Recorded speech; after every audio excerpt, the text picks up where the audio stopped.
Welcome to Lead Like a Girl, where we are empowering everyday women through our stories. I'm your host, Jessica Smith, and I began this journey by sharing my life story. Now, I've joined forces with my longtime friends, Jamie and Corlin, to keep this party going. We met many years ago as young sales girls in our 20s, driven and quickly rising to the top of our industry. As the years went on, life happened, and we all found ourselves in new companies and completely different industries, still striving for success in it all. Career, family, faith, fun. Now, it wasn't easy, but we never stopped moving. Get ready for our real conversations, inspiring stories, and our big life lessons as we share it all. The good, the bad, and the funny. Welcome to Lead Like a Girl. Well, hello, and welcome to another episode of Lead Like a Girl. I am Jamie, and these are my two best friends. You sound so unenthused. I know. And these are the ones that I was stuck with. Right? You know what? Wah, wah. I am stuck with you two, and you're stuck with me for the rest of our lives. So anyway, this is Corlin and Jessica.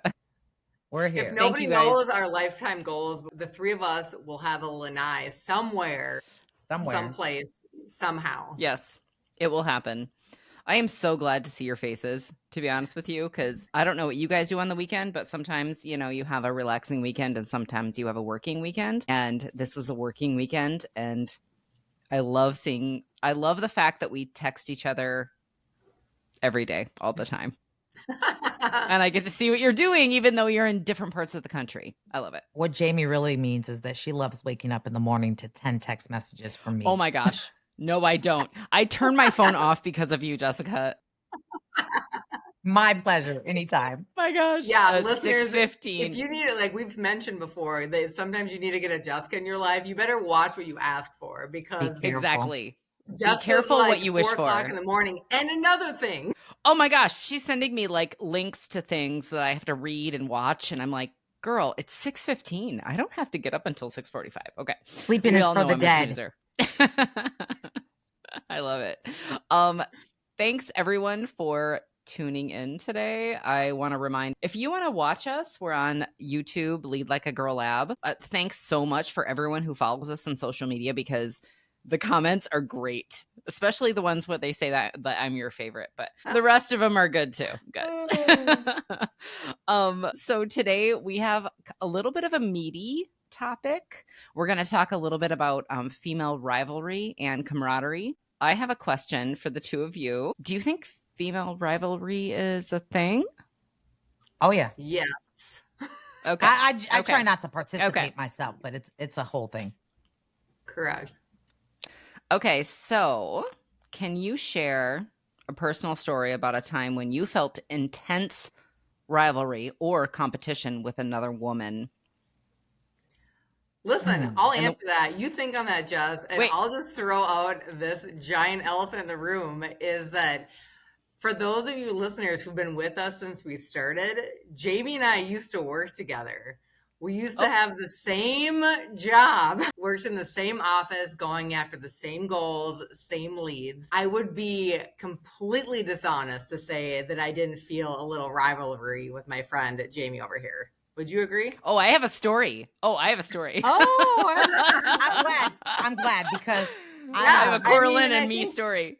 And I think, like, inadvertently or kind of around the way, Jessica, all three of us had the same job or the same role, but Jessica was same job, but in a different state, in a different area. So it still existed, but not as hardcore as Jamie and I did. Like and it was like my first really big sales job. I was in my early 20s trying to figure out everything. And I was chasing after this girl forever. So yeah, definitely rivalry. Definitely if she beat me, I would be jealous. I totally was always chasing after Jamie 1,000%. Like, Jamie's itching to tell her story. I'm not gonna. No, wait, what? Jessica. Wait, you want me to tell you now? Yeah. Oh my gosh. All right, so this was my story. Corlin, I don't even know if you remember this. But I will forever remember this situation. Oh, So, boy. because it has a lot to do with like what I want to bring out with today's topic. Anyway, we worked at the same company, competed not only against each other, but the whole country. And let us remind all the listeners that who was 1, 2, and 3 or 5 or whatever in the whole entire country for sales. I'm sorry, us. Yes. We did pretty good. We did well. But there was a time, when we had a situation where I closed somebody not knowing that you had like thought you already closed them, and I got credit. And at the time in my life, I was like going through a divorce, and I was a single mom with 2 kids at home, and I was freaking broke. And Coraline was like 3 times more than me this month. Like she was like pulling in thousands of dollars, and I was like, can I get some change for gas? Like literally that was the situation. Wait, but you wasn't didn't it know cool this, Coraline. that you can count someone, you knew that you could count someone's money. Like you literally knew, it's just math, what everybody else made. But anyway, I love that part where everybody knew what everybody made, unlike some of the worlds that we're in now. But go ahead. I like the transparency of it all. Yeah. Really, in sales. But in any case, we got into like a little bit of an argument about it afterwards. I see it. It's she's getting it. No. Okay. I know. Afterwards, I was just like, can you just give me this? Like, I really need this. And I didn't know this, but she had a side bet with like someone else at work to try to beat them. This lovely, competitive, wonderful woman had a side bet that I did not know anything about, and she was just trying to beat him. I was going to say, I for was Cora, like, it wasn't even about the money. No, it wasn't. It totally wasn't. And I was just like, can I just have this, please? Like, I did the work I was supposed to do, and I'm sorry about how all the whatever, but can you just give this to me? So it's like, I think that's where that was like what came to mind when I wanted to talk about the topic, because I'm like, sometimes what people see as like rivalry, it's really just a mix of like not understanding the circumstance and then assuming everyone thinks that their lives are the same as your lives. So it's just like, yeah. So anyway, that was my story. I don't actually remember that, but I like when you're leading this, I'm like, please tell me I did the right thing. Please tell me I did the right thing. You absolutely came back to me and you're like, the only reason I was fighting you on this is because I wanted to beat him. And I'm like, but I got to pay for groceries. Can you just help me? Can you please help me right now? So, yeah, I think that just, oh my gosh, right? Did you I mean, the reality though is that's been living in my head for like 20 years. Yeah. I mean, it's not even like, I feel like I've always come at sales. Like, I think I read a sales book early on. Like, if you're successful and you win the game, if your commission structure is set up right, the money will come. And I've always been spurred on by the hunt and the win, and not really even knowing what my paycheck is. Sometimes like, oh, look at that, but I feel cool. like it. Yeah. I mean, it is, but I also feel like the unhealthy side of competition per that sometimes comes out, and it's not the most attractive character trait that I have, sometimes. Oh, no, I don't. Please know that there's nothing wrong with anything that you did in that situation. I think it's amazing that you had guys no idea. worked together all those years with that and still ended up being close friends, because that's tough. Oh, heck yeah. Yeah, because the, few women that I worked with over the years, I can remember. But the big fallouts that we had, I don't know that it was any rivalry. I think, that came with men, like Quincy and I, we were like always like in competition with one another, not so much with other women, but I think I've experienced it a little bit in corporate America in the last few years. But I want to know so much more about that, Jessica. No, well, it's not a lot. It's not a lot. So I'll give an example of when I first got to corporate. I was working under a woman who, she just, I don't know, we weren't clicking, and it wasn't competition because she was like, my boss's boss. And at the end of the day, I remember her pretty much telling me that, and not in these words, but pretty much I'm here to grow and develop people. You're already grown. I don't need you. And as a matter of fact, I don't want you around me. And what I tell people is what I respect about her is that she could have blocked me, but she supported me in getting away from her somewhere else. So for that, I'm Let me thankful. help you move along a little bit. Yeah. Let me help you advance. Yeah. So yeah, so that's kind of been the extent to it. And for me, I don't know, I've never been one, you guys know this, to have like a lot of friends. Like it's just not time is a Shame on part the of it. rest of the world, Yeah, thank you. because you're a great friend. I even now, and I aspire to do that. And as I'm getting older, I'm taking more of the opportunity to do that. But like, friends that are like, hey, let's go grab a movie, let's go grab brunch, let's go shopping. I don't have that. And so yeah, so I don't, there's been some uncomfortable situations of, I'll say more, I don't know that I would call it rivalry. I think more of the competition. But Mhm. Yeah, I've yeah. just never been one to feel that. I've always, and again, this might just be being around a lot of men, when there's other women around me, I want, hey, come on, there's the table's big enough for both of us. Yes. Let's come Oh my along. gosh, yes. And matter of fact, I look around the room and I'm like, where can I find? Let's go, girls. Let's do it. But that's That's totally not the normal. Like, yeah, that is not the normal. yeah, One of the articles that I sent you guys, they had alluded to the fact that someone didn't get the job because they said, we already have a female. We don't need another female. Yeah. So what's your take on that? Like, one more seat at the table. In a perfect world, there's enough. If you're the right person, then it shouldn't matter if there's an extra woman or not. It should be just the right person for the role. I haven't necessarily experienced it in my company, but I do know that is definitely it's an issue, because some companies want to check the gender box, check the diversity, Right. like the different ethnicity box, and want to make sure that we have at least one representation from all the diversity boxes, and which is, and so if you go from that mindset of scarcity, then the system is what creates the competition, and the system is what creates the rivalry between females. Because if it's perceived that there's only one and there's 10 of you, well, then of course, then your competition to wanting to win that seed and have that space is going to be next level if you want to advance. Right.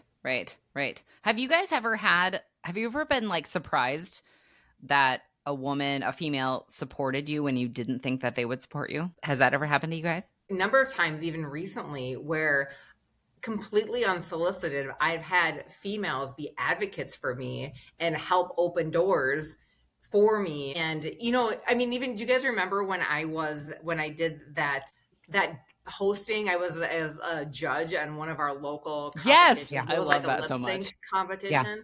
The reason that I got that was a friend of mine that I play volleyball with. I'll give her a shout out right now. Her name is Bridget. And she's opened a couple doors for me, that she's like, hey, you would be really good at this. Would you be interested in judging this competition? Hey, I should connect you with my friend. You would be a good speaker for this situation. And we've never had a conversation about that, but it's just, I feel that comes few and far between when you've got friends that are speaking up and advocating for you for seemingly no reason. And maybe there was some reason on the back end, but it just wasn't apparent to me at all. It was just like, hey, I think you'd be good at this. Do you want to talk to this person and just make the connection, which is the way that it should be. Well, I think, Jessica, you've brought this up a little bit too on social media, where you've talked about people advocating for you with this new, I guess, job journey. Yeah. She's like, what am I going to call it? I don't even know. It's a season. Adventure. It's a season. But, I've had a couple, I would say, really good women advocators for me. And I'm one that I look for opportunities when I do have that. I think we all have something to give. And so it's really important that when you do see that, that the way that you nurture that relationship is finding the opportunities of what can I do for you? There's always something that I can do for you. And I think it's even more important when it's females. So I haven't had a very much of that. My entire career, I know this sounds crazy, but I said it a couple weeks ago. We're talking about almost 30 years. And my biggest advocators, my biggest supporters, my have been, and I call this out like this every time, men. For whatever reason, that is just how it's been. And it's not a matter of I'm not in the room. I have mentors that are Black men. I have mentors that are white women. I have mentors that are pretty I've diversified my network and my mentors because I want to make sure that I'm learning and getting exposure to different ways of thinking. But when it has really mattered, doors that have been open, people that have really I call it, used their corporate currency on me has been white male. So I really aspire to still have those relationships with women. I don't know. I just haven't been able to form those type of relationships. But another part of that too is I'm also in corporate, and that's who has the power in corporate America, right? So the odds are really kind of stacked that way as well. So Yeah. I'm grateful, but when I get the opportunity, any little bit I get when it comes to women that have opened doors for me or spoke on my behalf, I always make sure that I do what I can to nurture and bring something to the table to offer. Yes. Yeah. And I think, like I said at the beginning, sometimes I think what people perceive as rivalry is just like we don't understand other people's circumstances. We assume everyone thinks the same way that we do. And sometimes I think that we look at the situation in a way where we think to ourselves, okay, the only people who are advocating for me is this person, and these people are not advocating for me. However, we don't know what the heck's going on in their lives either. I have one quick story I want to tell, and then I have a couple questions for you guys. I was in a position where I was in marketing, and I was at the first networking meeting, let's say, one of the first. And my rival, we'll call her, she was at the competition, the competitive company, and she didn't know I was there. And she stood up and she introduced herself, and then she talked a little bit about her company. And then she said, she actually brought out the company I worked for, brought the name out and said something negative about the company. Amateur. And thank you for saying that, Jessica, because at the time I was like, oh my gosh, I feel like I'm being attacked right now. Like, she didn't know I was in the room though. But at the same time, I was like, this is how what are you doing? Like, I felt like attacked. Yeah. Well, I don't know her background. Come to find out later, she is not great at public speaking. She didn't know what to say. Or sales. She didn't know what to say. Or being a generally good human. Or just being a generally good human. No, don't say that. But the point I guess I want to make is, and my initial thing was like, I felt attacked. Like, I was like, oh my gosh, now I have to. And granted, let's say like 5 people later, I stood up and I had to say, well, hi, I'm Jamie and I'm from this company, the one you just talked about. And here's what we do. But I had to like back myself up and go, she might not be good at this. Like, she might be young. She might be inexperienced. Might not. And so I made these assumptions really early on that was my rival. And give me 3 months from then, I saw her in a social like setting, and she told me that she had been sort of recruited by somebody else, whatever. Anyway, the main comment that I remember is her saying like, I'm not going to go against Jamie. Like, I know Jamie. I know what she stands for, and I know her now as a person, and there's no way I'm going to like try to go against her. Yeah. Like, no. So I took it at face value of like, oh gosh, she's like going off on my company or me or whatever. But in the truth, she just wasn't great at speaking in public. Yeah. So I think that just goes back to like, we don't really know like the circumstances. So I think that we make a lot of assumptions that this person is our rival when maybe they're not. Yeah. So tell me your stories. Tell me a I think story. that's a very diplomatic way to say that, but I also feel like girls can be exceptionally catty, and I Oh, feel like yes. Girls are most of so us mean. are really smart, and if that comes to play, we know what we're doing. I worked at a company a while back, and we had hired an associate, and and she did a good job, but I kid you not, every single time she had the opportunity to do a presentation or an update on the projects that she was working on, it was constantly a comparison to the person that had a role who was also a female before her, and it was constantly saying, look at all the things that I did because this is the way that it was before, and it wasn't in a and it wasn't healthy. She couldn't just like state her progress or And state her work. It was always in comparison to throw somebody else under the bus. That whole idea of like making somebody look small so you look amazing, and it's just super cringy. It's Amateur. so cringy. Bring that to the table of like, speak on the positives, not the negatives of the last. Like, just speak on the positives. Like, what can I do? What can we? Or what did I do? Or instead of like, here's what they did. That's just. I'm sorry to interrupt you, Cortland. I just wanted to. No, it's true though. And it just, in my opinion, it derails what I think about you because I know what you're doing because it's very transparent. And I think that she just went through and just made the presentation and just was like, hey, this is what we did. Yeah. What do you think? It would have been just fine. Yeah. And I like that everybody else under the bus it's just not attractive at all. And it's not helpful. It's not helpful. I think that's the key point. It's not helpful. Well, and for us or them or all of us or the company, it's not helpful. Well, and let's just take it a step further. Not only is it not helpful, but everybody knows what you're doing and you look stupid. Okay. So this is where if I'm sitting in that room, I'm uncomfortable for you. I'm embarrassed for you. Like, why do I feel like you, girl, like I'm like you're my sister and I'm embarrassed for you again. Yeah.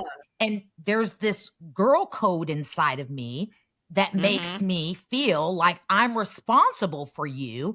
And then I'm thinking, and that's why men don't want us in this room because you do stupid shit like that. Now I'm just like, you're making me look bad. You're making it harder for me. So I want to talk about something that Jamie said when you were talking about the example of we don't know the situation. And you're so kind as we give this person example in this example, Grace. But let's talk about what is the root of this problem.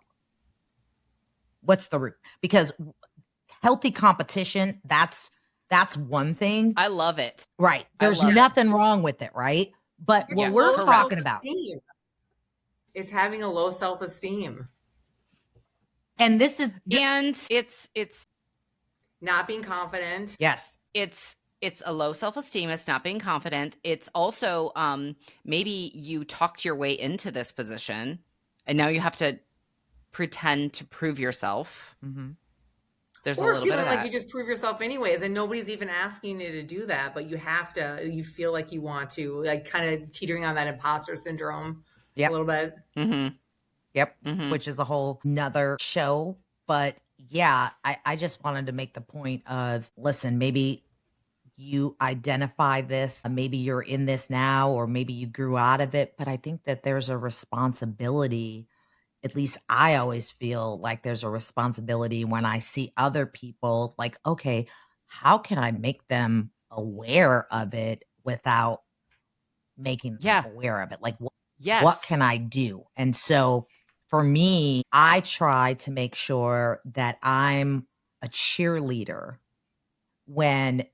so that they don't feel like they need to do that. It's like, I want to help you build up because obviously you have a problem with confidence. And when I identify those things in people, I take the opportunity to see if I can pour into them in some type of way. I mean, I just leave those meetings like, oh my God, now I feel like I'm responsible for her. And it all boils down to low self-esteem. Seriously. But I love that you said that, because I wrote down a list of things from all the articles I sent you. Did you guys read any of them? Probably not. Yes. But it said actions you Very can take to prepared. break that cycle. And the first thing it said was help women through mentorship, advocacy, creating go. opportunities. And that's exactly what we're talking about. Like, you can help them. See, I didn't need to read the article. You could have wrote the article, babe. But it started with that. It was like talking about mentorship, and just like, I love the word advocate, because I feel like I have to do that a lot in my job, where I say I'm advocating for my customer. Yeah. But I'm also advocating for my team. And I don't know. I just love the word right now. And sometimes we have to advocate for ourselves. That too. We do. But I think, if you're somewhat confident in maybe your skills, like I said, sometimes you don't know the lives the other people are living. And so I just loved that first tip, which was what you just exactly said, Jessica, is like, you can help them through mentorship, advocating, creating new opportunities. You can reinforce their ideas and suggestions when you're in a meeting with them. Like, this is one thing I read that I can't not say this, because it was a situation where they said, when there's a female in the room, let's say that's the one in the room, or maybe you're the second one in the room, and they get interrupted, simply saying, can you just finish what you were trying to say? There are so many really simple things that we can do to advocate for each other, and to help, like, just, what do I want to say? Like, just mentor, advocate, like, just lift each other up. Yeah. By simply saying something like, hey, can we pause for a second? Can you finish your thought? Yeah. Someone interrupted you. Can you finish your thought? There's so many really small things. And then also, like, doing that other simple thing, which is like, let's go have lunch together.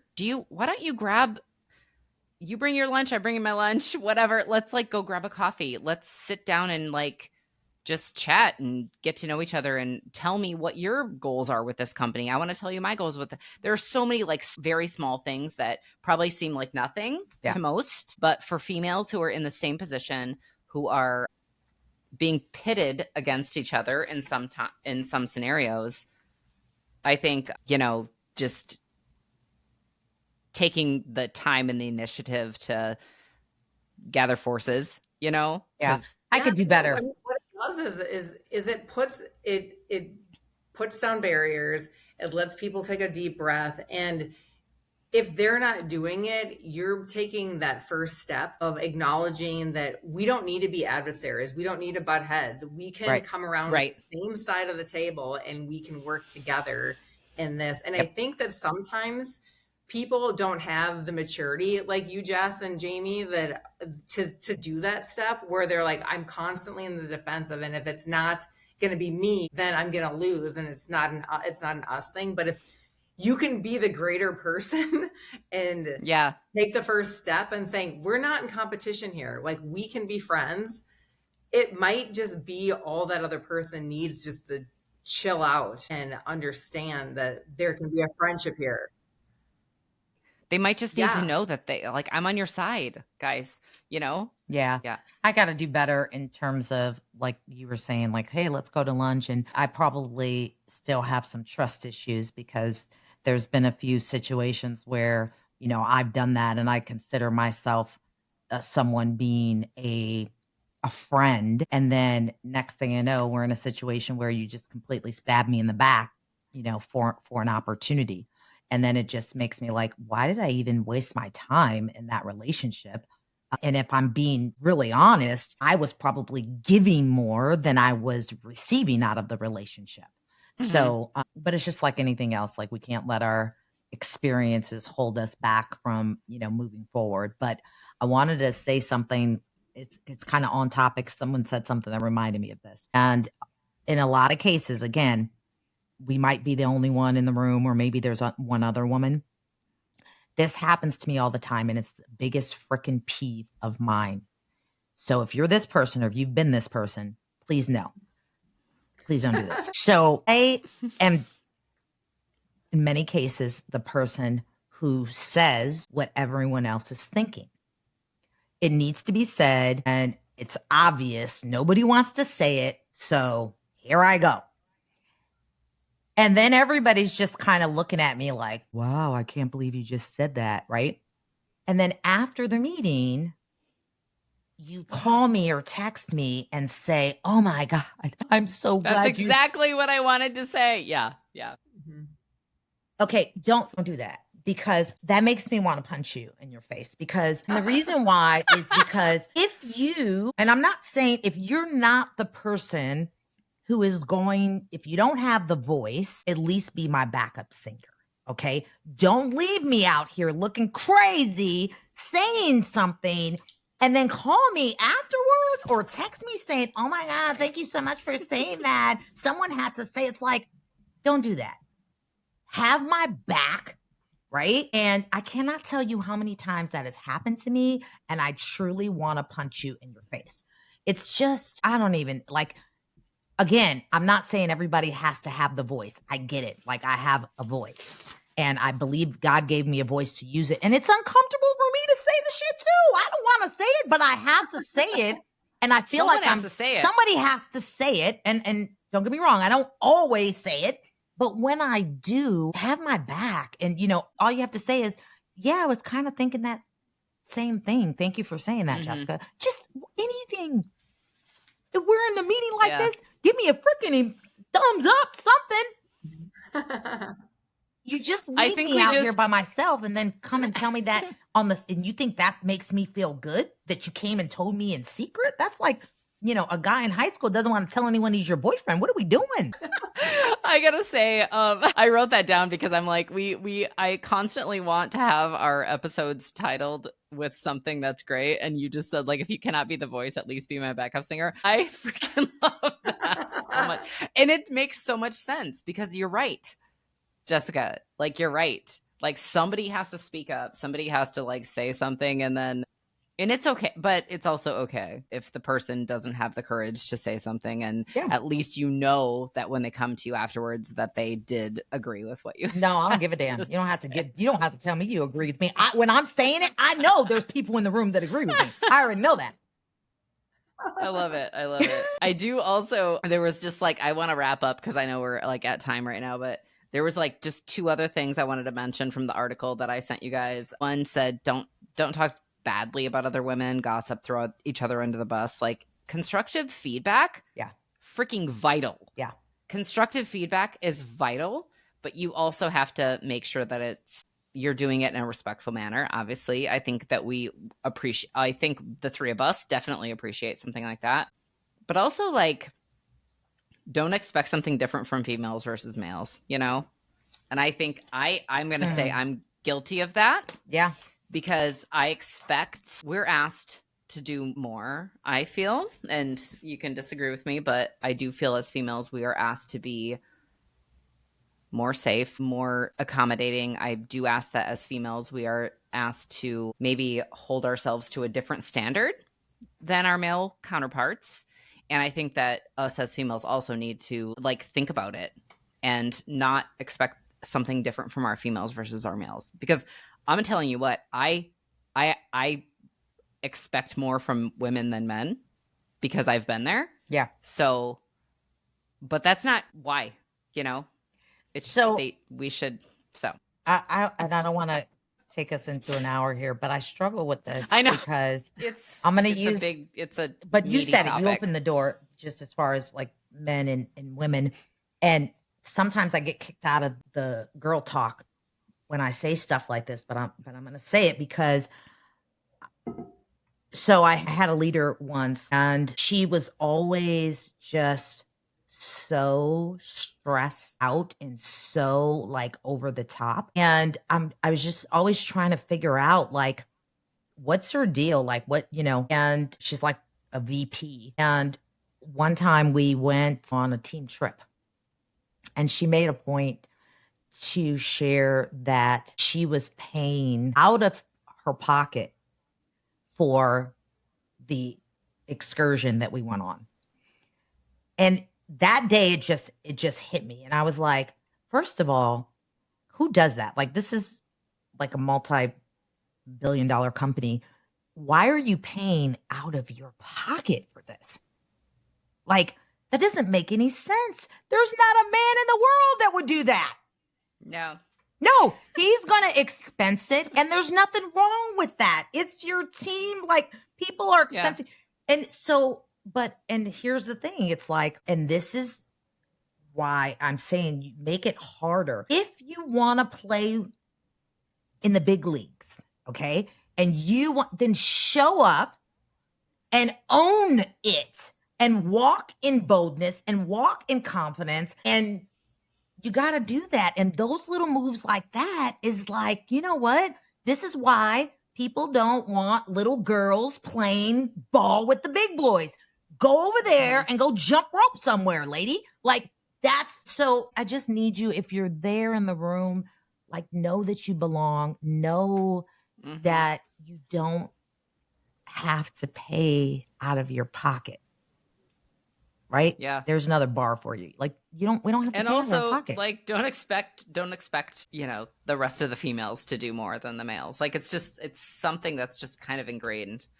Yeah, and that was another thing that, she made reference to her boss wanting her to do this, that, and the other. And she's like, and, my kids have this and this and this. And it's like, then tell them, hey, I can't do it. If you can't do it, you can't do it.